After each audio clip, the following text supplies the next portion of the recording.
안녕하십니까. 영유아 건강교육 15주차 1차 시 11장을 시작하도록 하겠습니다. 11장은 유아교육 기관에서의 환경 구성을 어떻게 하는지, 또 가정과 연계한 환경 구성과 건강 교육을 위한 다양한 교수 매체에 대해서 살펴보도록 하겠습니다.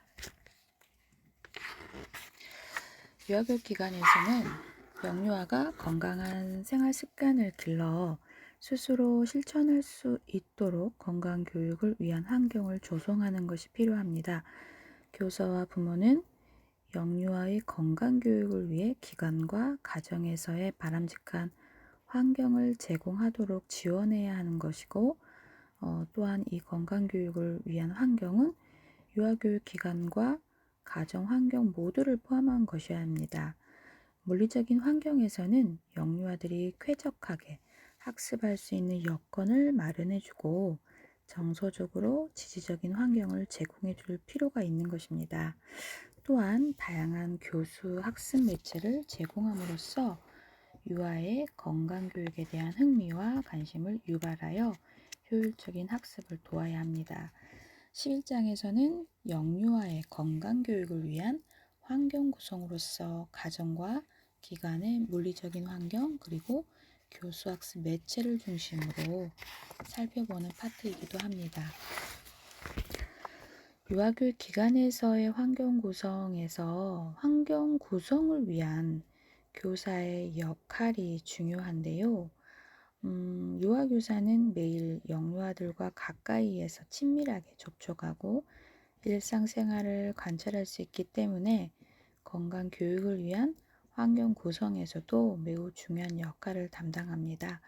교사는 영유아의 발달을 이해하고 적절하게 상호작용하는 능력을 갖추어야 할 뿐 아니라 안전하고 건강한 환경을 제공하는 것도 필요하죠. 건강 교육을 실시할 때 유아교사가 건강하고 안전한 환경을 위해 준비할 내용이 있는데요. 그 내용은 5가지로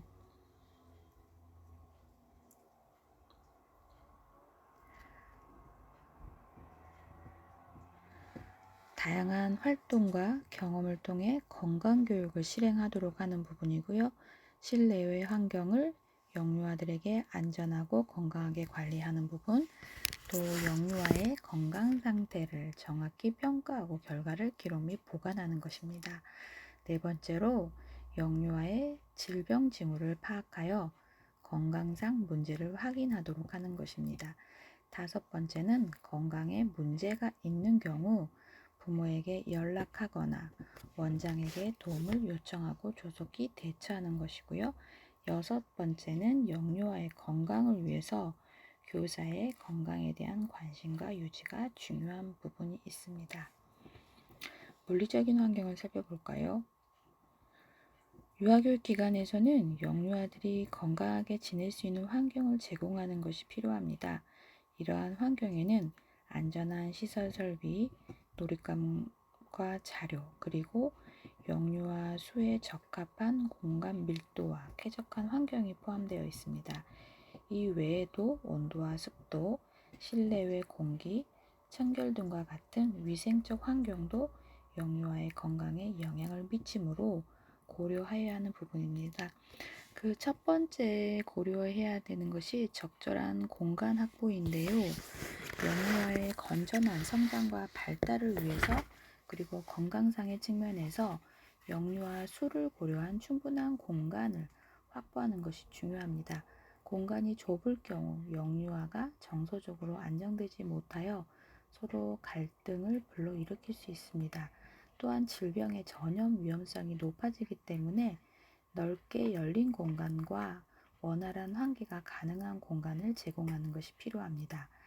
영유아가 실내에서 놀이할 때 실내 공간의 구성이 지나치게 세분화되고 복잡할 경우 경쟁적이고 공격적인 행동이 증가하는 경우가 나타나는데요. 실내 공간의 흥미 영역 배치에서 활동적인 영역과 정적인 영역을 균형 있게 배치하고 영유아가 개인적인 시간을 가질 수 있는 사적 공간을 제공할 필요가 있습니다. 실외 환경에 있어서도 가능한 한 매일 실외에서 놀이할 수 있는 공간을 확보하는 것이 필요합니다. 바깥놀이 공간은 열린 공간으로서 전염의 확산을 감소시키고 건강을 증진시키는 다양한 활동을 할 수 있는 장소여야 합니다. 두 번째, 온도와 습도 그리고 채광에 대한 부분을 살펴보면요. 환경을 조성하기 위해 적절한 온도와 습도 및 채광이 유지되어야 합니다. 영유아들이 생활하는 실내의 온도는 여름에는 20에서 25도, 겨울에는 18에서 20도가 적절합니다. 여름에는 벽걸이 선풍기나 에어컨을 사용하여 온도를 조절하고 겨울에는 난방을 하며 가습기를 틀거나 공기 분무기를 이용하여 습도 조절을 합니다. 가습기와 에어컨을 사용하는 경우 정기적으로 관리하고 청결을 유지하는 것이 중요한 부분이 있습니다. 영유아들이 놀이할 때 밝은 공간에서 활동하도록 실내 채광을 적절하게 유지하고 낮잠을 잘 경우 커튼이나 블라인드를 활용하여 채광의 강도를 조절할 필요가 있는 것입니다. 공기를 살펴볼까요? 실내 공기를 깨끗하게 유지하는 것이 필요한데요. 교사 때는 그게 뭔지 잘 몰랐었는데 시설장으로 책임지면서 원장의 역할을 해보니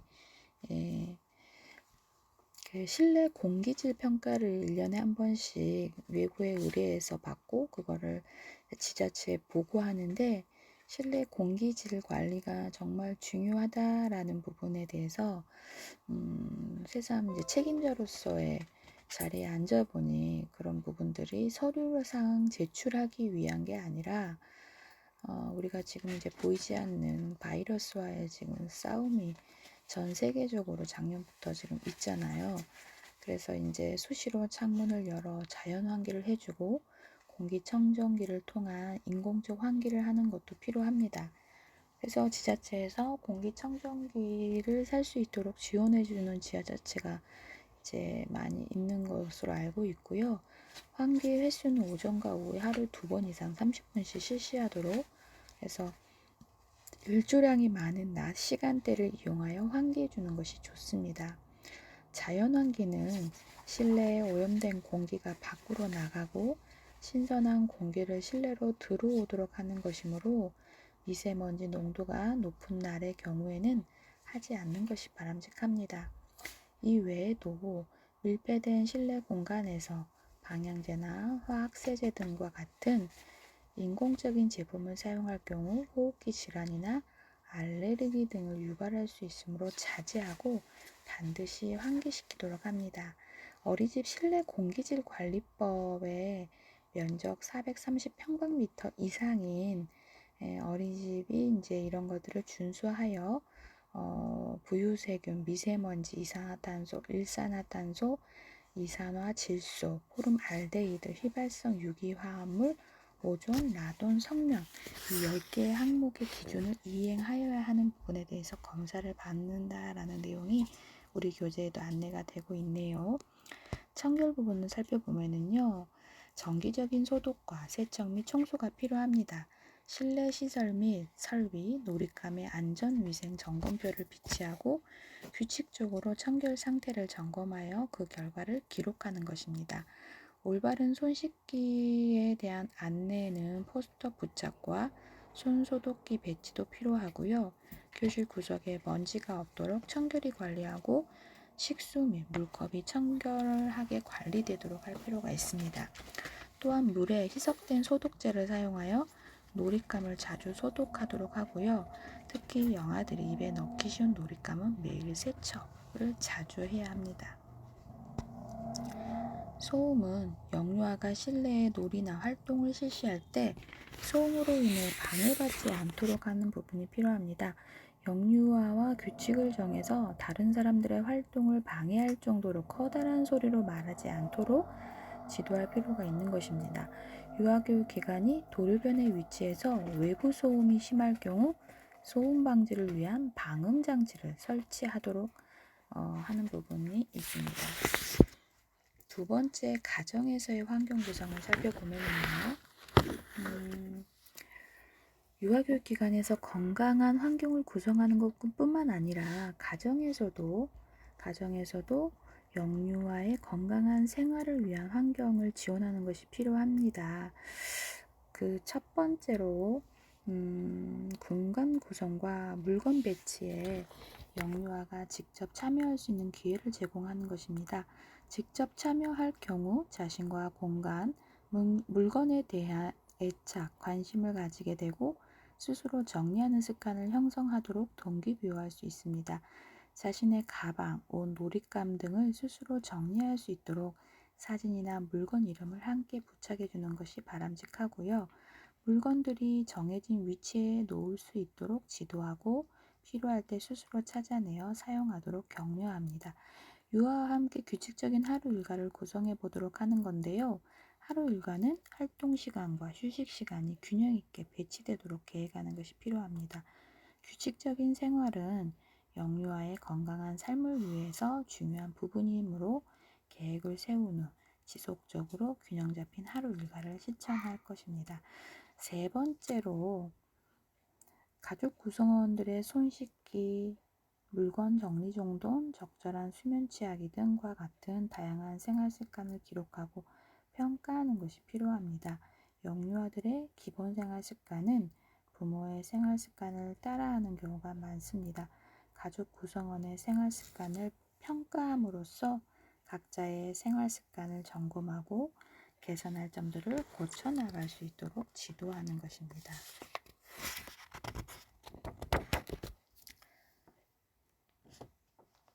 건강교육을 위한 교수 매체에 대한 부분을 살펴보면 우선 교수 매체라는 것은 효율적으로 수업을 이끌어가기 위해 사용하는 기자재이고요. 수업 설계 체계 내에서 학습 목표를 효율적으로 달성하기 위해 사용되는 교수적 자극의 총체를 의미합니다. 광의의 개념으로 볼 때 교수 매체는 모든 종류의 학습 자료를 포함하는 일체의 교육 환경이라 할 수 있습니다. 영유아 건강 교육을 위한 교수 매체에는 칠판, 보형, 실물, 흉판, 차트, 게시판, 사진, 녹음, 테이프, 영화, 필름 스트립, TV, OHP, 슬라이드, 컴퓨터 등이 있습니다. 교수 매체의 교육적 기능은 학습자에게 학습 내용을 전달해주는 기능과 학습자의 사고 기능을 촉진시키는 역할로 구분이 됩니다. 초기에 교사가 학습자에게 일방적으로 전달하는 의사소통 모형으로 인식되었으나 컴퓨터가 도입되면서 교사와 학습자 간의 양방향적인 교류를 매우 중요하게 고려하고 있습니다. 최근 인터넷이 급속도로 발달해 감에 따라서 의사소통은 교사와 학습자 다수 간 상호 연결성에 기반한 전환의 형태로 발달을 하게 됩니다. 영유아의 경우 언어 능력과 이해 능력이 제한적이기 때문에 설명식 교수는 한계가 있고 구체적인 사물을 사용하여 능동적인 경험을 중심으로 한 교육 방법이 효과적으로 나타난다고 할 수 있습니다. 영유아를 위한 건강 교육을 위해서는 다양한 구체물을 포함한 교수 매체 활용하는 것이 필요하다고 볼 수 있습니다.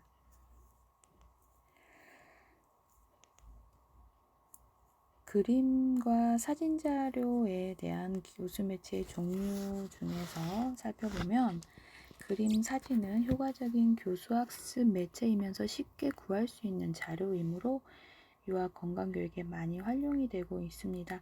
기존에 개발된 자료를 사용할 수도 있지만 필요에 따라서 교사가 직접 제작하여 사용할 수 있는데요.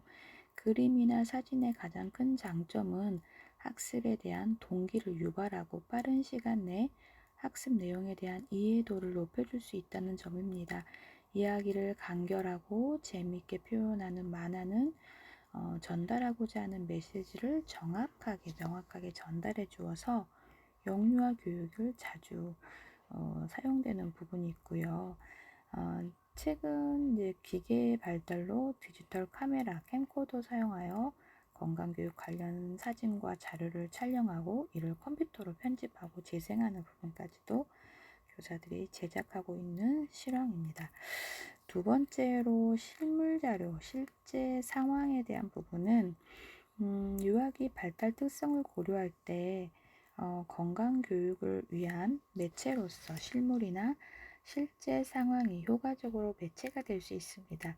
실물과 실제 상황은 유아들이 직접 체험하는 것이 가능하기 때문에 건강 교육에 대한 흥미를 부여하기 쉽습니다. 또한 교수 학습 과정에서 실제 삶과 연결하여 건강 교육을 지도하는 데 도움을 줄 수 있고요. 실물 자료는 직접적이고 구체적인 학습 경험을 가능하게 하고 감각 체험을 통해 실제적인 개념 형성을 돕는 장점을 가지고 있습니다. 교사가 학습 자료를 구하는 데 어려움을 겪을 수 있고 비용 측면에서 제약이 있을 수 있으므로 보관이 용이하지 않는 제한점을 지니고 있습니다. 건강교육에서 활용되는 실물 자료는 생활 주변에서 많이 구할 수 있고요. 여러 가지 과일을 만져보고 맛보고 체험함으로써 몸에 좋은 음식과 좋지 않은 음식에 대해 알아볼 수 있는 것, 또 치과에서 하는 일을 관찰하고 건강한 치아를 유지하기 위해서 정기적 치과 진료를 받도록 지도하는 것도 이에 해당된다고 볼 수 있습니다. 입체 자료 모형을 살펴볼까요? 모형은 실험, 전시, 교육 등의 목적을 위해서 식물과 유사한 모양을 만들어 놓은 것을 의미합니다. 실물을 구하기 어려울 때 모형을 활용하며 교육 내용을 전달하는 데 유용하게 사용할 수 있고요. 모형을 사용할 때 장점은 실물이나 실제 상황과 유사한 교육 효과를 얻을 수 있다는 점입니다. 특히 모형을 직접 조작해 보거나 반복적으로 관찰이 가능한 경우 실물보다 더 높은 효과를 가져올 수 있습니다. 융판 자료를 살펴볼까요? 융판은 건강 관련 동화나 기타 자료들을 시각적으로 간단하게 묘사하여 유아의 관심과 흥미를 불러일으킬 수 있는 효과적인 교수 매체이기도 합니다. 융판 자료는 집단 활동 시 학습 내용을 제시하기 위해 교수 자료로 활용할 수 있으며 유아 스스로가 융판에 자료를 붙여보면서 활용하는 데 매우 효과적입니다. 자유선택 활동 시간에 각 흥미 영역별로 활용하거나 전시를 위한 자료로도 사용이 가능합니다. 융판 자료는 제작과 활용이 용이하고 한번 제작한 후 보관해 두면 오래 사용할 수 있으므로 경제적입니다. 다양한 색채와 형태로 제작할 수 있어 흥미를 유발하기 쉽고 자료 크기를 다르게 하여 여러 활동에 활용할 수 있다는 특징을 가지고 있습니다. 학습 자료를 제시할 때 반응에 따라 자료 순서를 바꾸거나 속도를 조절할 수 있고 유아가 직접 융판에 자료를 붙이거나 떼면서 적극적으로 참여할 수 있는 점이 장점이 될 수 있습니다. 컴퓨터 전자매체는 다양한 교수학습 과정에 활용되고 있는데요. 전자매체는 교수학습 과정을 과학하고 학습 활동을 다양화하여 유아의 개별적 특성을 고려한 학습이 가능하도록 한다는 점에서 효과적입니다. 컴퓨터는 현대사회의 주요 정보 매체로서 유아들을 위한 교수 매체로도 적극적으로 활용되고 있고요. 컴퓨터의 특징은 많은 정보의 저장과 프로젝터 등의 타 매체와의 연결 가능성, 다양한 자극 제공을 통해 유아의 흥미를 지속시킬 수 있다는 점을 들 수 있습니다. 이외에 전자매체에는 전자칠판, 슬라이드, 실물 화상기, 라디오, 녹음기, VCR, TV 등이 있습니다. 교수 학습 매체를 선정하는 기준이 있는데요. 영유아들을 위한 건강교육에 효과적인 교수학습 매체를 선정하는 것은 매우 중요합니다. 이 시기는 구체적인 경험을 통해 학습하는 것이 필요하며 오감을 통한 탐색과 놀이 형태로 매체를 활용하도록 하는 것입니다. 영유아의 건강교육을 위한 매체 선정 시 고려해야 할 기본 원리가 있는데요. 그 원리를 5가지로 이제 교재는 설명하고 있습니다. 매체 선정 시 영유아의 발달 수준을 고려하는 것이 필요하다라는 부분인데요. 영유아에게 너무 어렵거나 쉬운 매체나 교재 교구를 선정하게 되면 흥미를 잃어버릴 수 있으므로 주의해야 합니다. 또한 영유아의 연령, 성향, 경험 등 개인적 특성에 적합한 매체를 선택하도록 하는 부분입니다. 두 번째로 영유아 건강교육의 목표와 내용에 적합한지 살펴보아야 하는 부분입니다. 단순히 호기심과 흥미를 유발하는 매체를 선정하기보다는 건강교육의 목표와 내용에 부합되고 다양한 활동이 연계되어 이루어질 수 있는 매체를 선정하도록 하는 것입니다. 세 번째는 교수학습 매체의 물리적인 상태도 중요하고 영유아의 청결이나 안전에 대한 인식이 부족하므로 청결성, 안전성, 경고성, 보관의 용이성 등을 검토하여 매체를 선정해야 합니다. 저도 이제 교사들이 교재를 이제 활용할 때 교수 매체를 만들거나 제작하는 부분에 대해서 자료를 충분히 쓰는 거에 대한 부분은 언제든지 허용하는 부분인데 단 경고성, 지속성, 위생 이런 부분에 대해서 고려하지 않으면 과감하게 일회용이라고 이제 지적을 하는 부분이 좀 있는데요. 그래서 경고한지 또 위생적으로 소독이 용이한지 이런 부분에 대해서 첫 번째로 고려되어야 하는 기준에 부합된다고 볼 수 있습니다. 네 번째로 영유아의 사고를 촉진하고 학습 동기를 부여할 수 있는 매체인지 살펴보아야 하는 부분인데요. 일방향적인 전달이 아니라 우리가 상호작용이라고 하잖아요. 상하작용이 아니라 사실 저희가 자랐던 환경에서는 상호작용을 한다기보다는 선생님이 일반적으로 모든 얘기를 다 하시고 우리는 어떤 이야기를 듣고 그걸 무조건 뭔가 따라해야 되는 그런 상호작용 시대가 아니라 상하작용 시대에 살았고 그래서 교사들이 어떤 영역을 지도받고 싶을 때 상호작용을 가장 어려워하는 부분이 있습니다. 그러니까 일방향적인 전달이 아닌 영유아가 반응하고 상호작용할 수 있는 그런 환경이어야 되는데 지도하는 교사부터서 상호작용하는 그런 환경에 노출되지 않았는데 갑자기 아이들한테 상호작용을 하려고 하니까 그런 부분들이 매끄럽게 아이들과 대화가 지속적으로 이어질 수 없어서 장학을 가보면 상호작용에 대해서 뭔가 지원을 해주거나 또 지도에 대한 부분으로 좀 전략을 세울 때 뭔가 적극적인 이야기를 해줬을 때 그 부분을 지도해주고 점검해주고 체킹해줄 수 있는데 모든 교사들이 과묵해져요. 상호작용에 대한 부분을 되게 많이 어려워하는 부분이 여러분도 현장의 교사가 되시면 상호작용이 이래서 어렵구나 라는 그러니까 나의 언어 스타일이 있는데 그 언어 스타일을 아이들한테 그대로 적용해도 되는지 그 부분을 다듬어서 아웃풋으로 방출할 것인지 이런 부분을 되게 많이 고민해서 언어를 다듬으셔야 된다는 이야기를 하고 싶고요.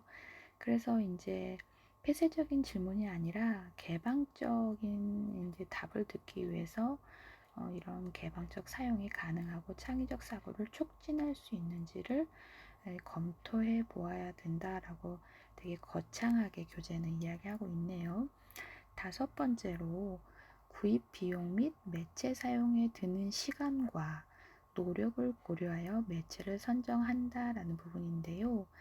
이제 우리가 2019 개정 누리라는 과정이 2020년 3월에 이제 개정 누리가 고시가 됐고 작년 3월부터 이런 부분을 실행하고 있는데요.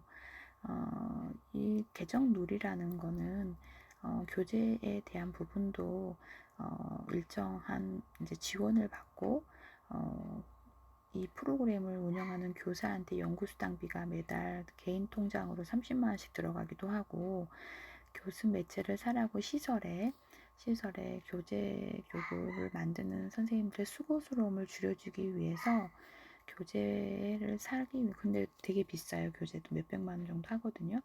그래서 그런 학습 효율과 능률을 어느 정도 달성할 수 있도록 매체를 구입하도록 국가가 지원하는 것도 있습니다. 11장을 이렇게 해서 마치고 12장을 이어가겠습니다.